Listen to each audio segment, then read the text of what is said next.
Hey, so here we are at the end of the first quarter of 2021.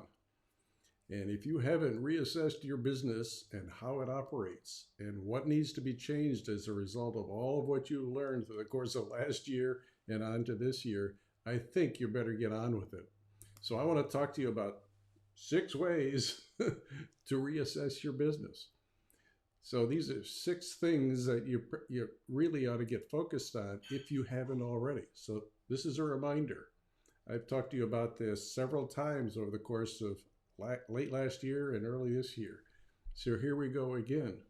But before we start, I want to remind you to subscribe to our YouTube channel. Please do so. You'll find all sorts of video playlists on business, uh, nicely organized into topics right there on the very home page of our YouTube channel. Take a look at them. You will find something that is going to be enlightening to you. I am sure of it. There's a lot of material. So please subscribe while you're there and make comments, ask questions. I'll respond to them right back to you right there on our YouTube channel. So please subscribe. Let's get into what we're talking about here. This is a matter of refocusing your business. Depending on what kind of business you're in, this refocusing may be rather dramatic and painful, and maybe you've already experienced it and you've done some of it already, or it may be quite enlightening that you will have found new opportunities that didn't exist before. That's happening in lots of markets we're in today. Now let's go through all 6, starting with the market landscape. This is reassessing your view of your market. Draw the picture I've been talking about of your landscape. Identify all the players in it, your customers, your suppliers, your supply chain, and decide what has to change because the market is changing. What has changed about your customers and their priorities? You've got to understand that. If you're getting surprises every day on sales calls, or you're getting surprises on Yelp, wherever they come from, you better get busy on reassessing your priorities. You may have to change because your customers' practices have changed. Regulatory activity may have taken place, particularly surrounding COVID. So you really have to understand what is new, what has changed, and figure out how you're going to respond differently.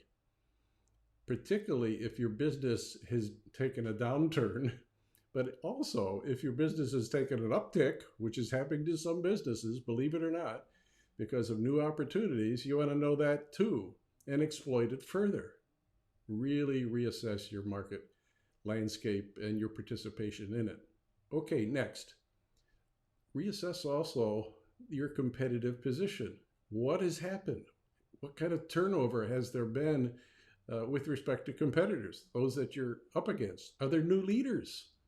Are there losers that you were worried about before that are not making it for some reason? What new business models have they discovered that you haven't? Those that you've discovered and they haven't, that's cool. Keep going. But you got to understand what is changing about your competition and why it's changing. If you understand those kinds of things, you're going to have a better competitive position and know how to deal with their strengths and their weaknesses and how to exploit those weaknesses. That's what this SWOT analysis you once did, and you probably ought to do again, has taught you. Learn it again. Next is reassess the mode of operations of your company, how it does businesses, the internal practices that drive all aspects of your business operations. And I'm thinking of things like how work is done. How business is done has changed greatly over this last year, now a year and a quarter, that you've got to take a look at how much longer is this going to be? So working in this hybrid world of some at work, some at home, different shifts and how you do it, particularly in manufacturing. So take a look at that. I bet you'll find that it's going to last a while longer, a lot longer than you think, because some people are going to be very uncomfortable about coming back into a building and being close to a bunch of people because they're more susceptible. They have immune systems that are maybe deficient. They have children at home and have to take care of them. And the list goes on. So be cognizant of this big one right out of the chute here as you reassess operations, but reassess also your manufacturing operations. It doesn't matter if you're doing manufacturing yourself in your back room in a big warehouse somewhere, or if someone's doing it for you. Understand what has changed for them. Your manufacturing productivity may be materially impacted, even though you're not actually doing it yourself. You're paying some other company to do it for you. Understand it. Get into it in depth. Your services to your customers may have to change because what you have to provide services about and questions to answer and videos to produce that help them use your products and services may have also materially changed. Understand your supply chain. Your supply chain, you should think of very broadly. It's not just supplies for making stuff. Supply chains for help in service and in subcontract work, things like that. So think across your business of who you're subcontracting with for what and how have they been impacted. And then you know how to respond accordingly if you need to change any aspect of your business operations and your business practices. Okay, here's a biggie. Your marketing plan. And I'm thinking mainly of lead generation and, of course, brand management. So let's start with brand first. Your brand image may have been tarnished because of the impact of this pandemic on you. Or on the other hand, your brand image may be super strong because how you've responded to it. I hope it's that way for you. Reassess where you stand and the brand image that you have, and understand, is any repair needed, or do you need to reemphasize it, let people know they're there, you're strong, you're there for your customers, and you're doing business. Some form of marketing campaign to reinforce your brand is probably appropriate. No matter what shape you're in, let people know you're well and you're continuing to serve your customers. Lead generation is also a biggie. And all of what you've learned about your market, your differentiation, and where you're superior and maybe where you're not so superior anymore, your messaging may have changed materially. Your messaging appears all over the place when you go to market. First of all, it's on your website, probably starting on your home page and working throughout the website. You may have to change a lot of words and reorder them and re-emphasize. You may have to do new videos, new blogs, because your priorities have changed, but you got to let people know it. So in your marketing efforts, reassess your differentiation and capitalize on it, and make the changes you need to all of the materials about what your new messages are all about. Communicate, communicate, communicate in all the social media and other forms of delivery of your messaging to let people know that you're alive and well and ready to do business with everybody. What's next? Of course, the sales plan, the sales process. So if you're in a B2B kind of situation, in particular, B2C is the sales process there is put it in the cart and buy it. But if you're in a B2B world, you have a lot of customer relationships you got to take care of. And you got to make sure that they're okay too.